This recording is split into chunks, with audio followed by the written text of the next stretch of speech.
সর্ষে ইলিশের ভাপা শুনলেই জিভে জল আসে, তাই না? ডিম ভাপা, চিকেন ভাপা, দই ভাপা, এসব তো কত খেয়েছেন, কিন্তু আজ এমন একটা ভাপা দেখাবো যেটার নাম শুনে হয়তো প্রথমেই বলে বসবেন সোয়াবিনেরও ভাপা হয়। হয়তো বটেই।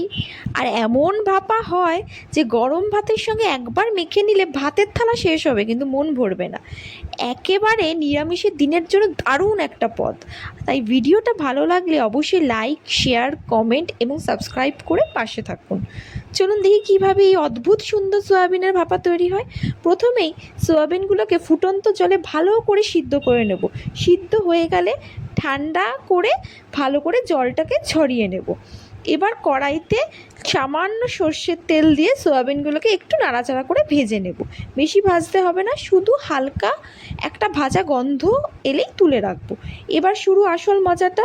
শুকনো কড়াইতে প্রথমে কাঁচা বাদাম, তারপর তিল, শেষে চার মগজ নেই সমস্যা নেই, পোস্ত দিয়ে দিন, স্বাদ কিন্তু জমবে দারুণ। এগুলো হালকা ভেজে মিক্সচার জারে তুলে নেব। এর সঙ্গে যাবে সেই ভাজা সয়াবিনগুলোকে এক এক করে সমস্ত কিছু মিক্সার জারের মধ্যে দিয়ে দেব। এবার দিয়ে দেবো হচ্ছে আদা বাটা, কাঁচা লঙ্কা। আমি এখানে 2টো কাঁচা লঙ্কা দিয়েছি, আপনারা আপনাদের ঝাল অনুসারে দিতে পারেন। তারপরে দেব জল। এবার সব কিছু একসঙ্গে ঘুরিয়ে বানিয়ে নেব একেবারে মোলায়েম একটা পেস্ট। এই পেস্টটা একটা বাটিতে নামিয়ে এবার দেব নুন, সামান্য চিনি এবং হলুদ। তারপর দেব হচ্ছে কাঁচা সর্ষের তেল। এই রান্নার সর্ষের তেলটা কিন্তু একেবারে প্রাণ। সব কিছু ভালো করে মিশিয়ে উপরের থেকে দিয়ে দেব কাঁচা লঙ্কা আর দিয়ে দেব সর্ষের তেল উপর থেকে। এবার ঢেকে লো টু মিডিয়াম আঁচে 10 থেকে 15 মিনিটের জন্য ভাপে বসিয়ে দেবো।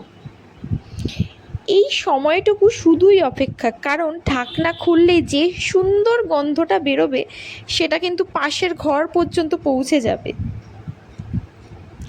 ব্যাস, আমাদের তৈরি একেবারে অন্যরকম সোয়াবিন ভাপা। গরম ভাতের সঙ্গে 1 চামচ ভাপা আর একটু সর্ষের তেলের ঝাঁঝ আর হাত দিয়ে ভালো করে মেখে নিন। তারপর কিন্তু আমাকে দোষ দেবেন না, এক থালা ভাত যে কখন শেষ হয়ে গেল সেটা আপনিও বুঝতে পারবেন না। এই রান্নাটা যদি আগে না খেয়ে থাকেন একবার বানিয়ে দেখুন, তারপর এসে কমেন্ট করে বলবেন সোয়াবিনের ভাপা কেমন লাগলো।